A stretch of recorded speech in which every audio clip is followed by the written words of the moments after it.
Nous devons bien voir ce qu'est l'Église. Elle est une chose immense. Tous ne constitueront pas cette maison spirituelle et ne feront pas partie de ces lévites qui servaient Dieu directement. L'ensemble de tous les croyants s'appelle l'Église.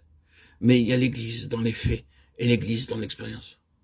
L'Église dans l'expérience consiste à servir Dieu sur la base de la mort et de la résurrection. Cela implique de refuser à son âme ce qu'elle veut. C'est mourir à soi-même. Nous ne devons pas nous contenter de répéter des vérités que d'autres ont apportées. Nous devons les vivre, étant constitués d'après ce que nous disons.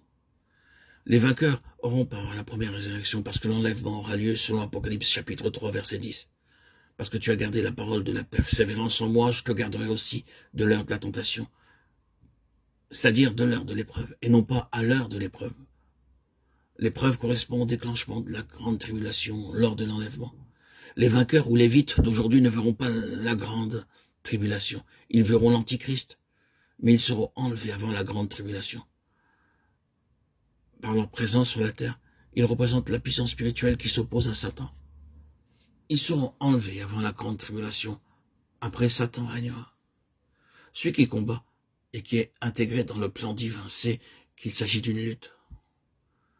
Vous ne pouvez imaginer les conflits qui précèdent un rassemblement comme celui auquel nous participons.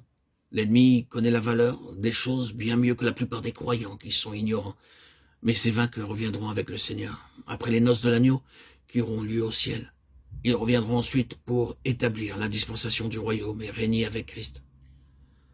Et tout cela donne au message une très grande exigence. Le message de Dieu est impératif et incontournable.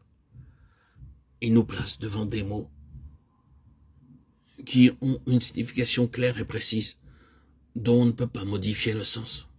Nous lisons dans l'Épître aux Hébreux, chapitre 3, verset 6, « La maison, c'est nous, pourvu que... » Certains ont voulu s'assurer que cette traduction était bien conforme au grec.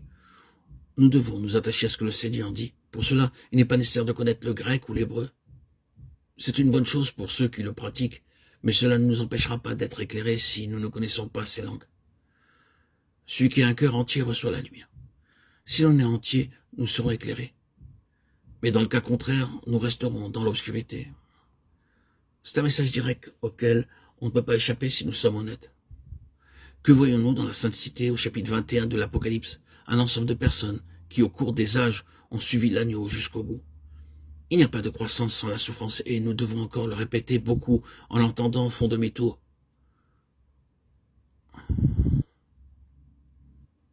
Je cite souvent la mort de Jean Hus, le Hongrois, au XIVe siècle. Il en savait bien moins que nous, mais son cœur était entier. Il demandait la veille de son exécution sur le bûcher, « Seigneur, fais que je ne te renie pas dans la souffrance. » Nous verrons ces hommes au ciel, ils auront leur place et ils régneront. Il n'y a pas de vainqueurs, de fils qui seront enlevés sans être passés par la souffrance. Comment faut-il considérer ce terme de souffrance? Il y a des souffrances que nous sommes tous appelés à connaître, et il n'est pas nécessaire d'être chrétien pour souffrir. Le monde souffre parce qu'il est sous la condamnation du péché. C'est un monde dans le tourment.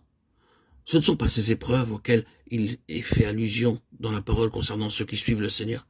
Ce sont des souffrances consécutives à leur obéissance.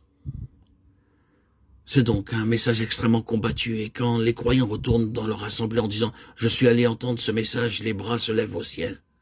N'ayons pas peur de dire ce que nous avons entendu en tant qu'enfants de Dieu. Nous sommes placés devant des impératifs.